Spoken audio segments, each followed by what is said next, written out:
Good morning, governors of the board. Good morning, governors of the board. I'm smart. I am smart. I am kind. I am kind. I am love. I am love. Today we are going to learn how to draw some conclusions. Drawing conclusion is very similar to what we do when we make an inference. Fancy word for yes. Right? And look at what you see in the picture. There is something you already know about what you see here. And from there, you're going to draw some type of conclusions. What do you think of when you see these things? Not too loud, guys. You got it? This is Franklin and a kid's footboard. And this is another middle school, Highland Park, and we have hashtag nice, hashtag rich.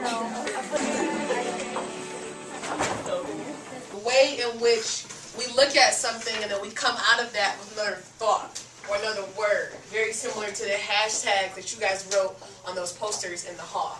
We're going to read this story called Those Who Don't. What's it called? Those who don't. When we get done reading this, you guys are going to write down 3 things. What do you like about this? I want you to write, I like that. The second thing is, this reminds me of. The third thing is, I am curious about. Those who don't know any better come into our neighborhood scared. They think we're dangerous. They think we will attack them with shiny knives. Hey, Miss Bolden. Hey, Miss Bolden. All right, some of you share me out. Tell me something that you like about what we read. Habana. I like the fact that she's really honest, but I think that when they go into another neighborhood, they should Snaps, too. yes. That there's a lot of description and energy. Okay. Tell me something this reminds you of. What does this make you think about? Reminds you of immigrants. Tell me what you're curious about. 3 people. I'm curious about why would the people be there if they were scared? Why would you go somewhere if you were scared? Edwin. I'm curious if how they said when they go to the neighborhood, another neighborhood, they do the same thing. I'm curious if that neighborhood feels the same way as they do. Already actually drawing some conclusions. We're going to actually talk about what you're doing in your brain right now. Read, okay?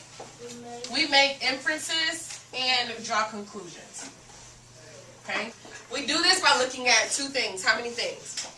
2. Quanto? 2. Yeah. So if I take what I see on the paper, the evidence from the text, plus what I already know, what I've already lived, that's going to equal the conclusion that I'm going to come to at the end of reading it.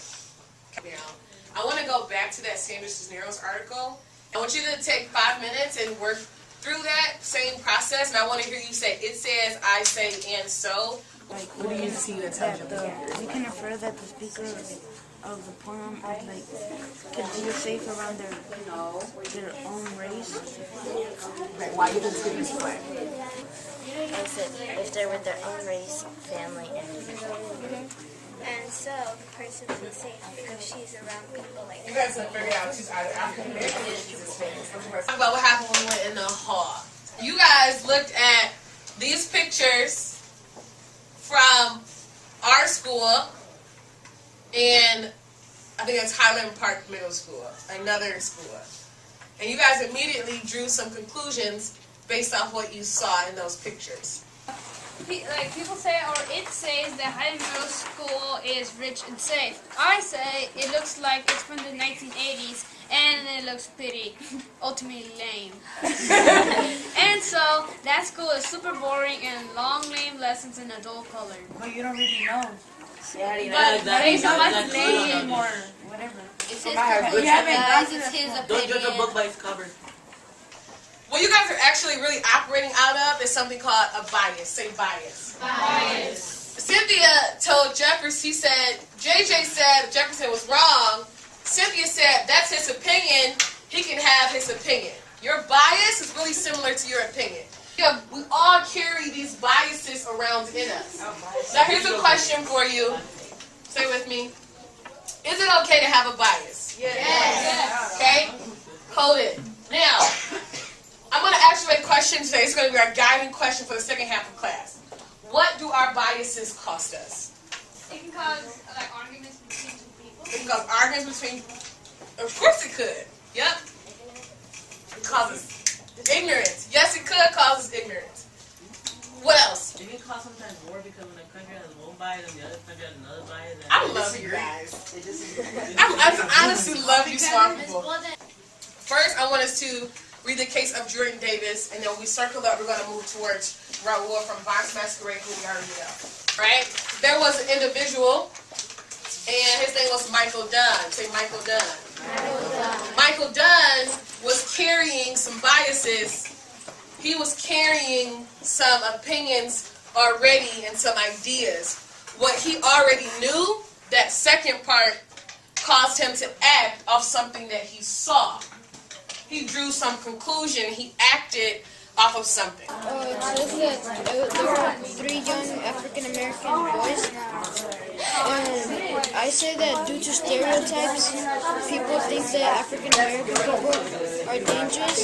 And my conclusion is that Michael felt threatened by the African American boys, and that's why he shot them.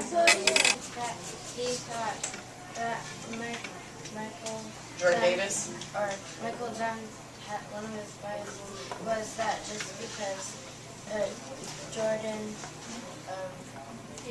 Davis had loud music and just because he was African American, he must have had a weapon and would have a very short temper. What do you think? Tell me what it says. It says that he felt like they had a gun.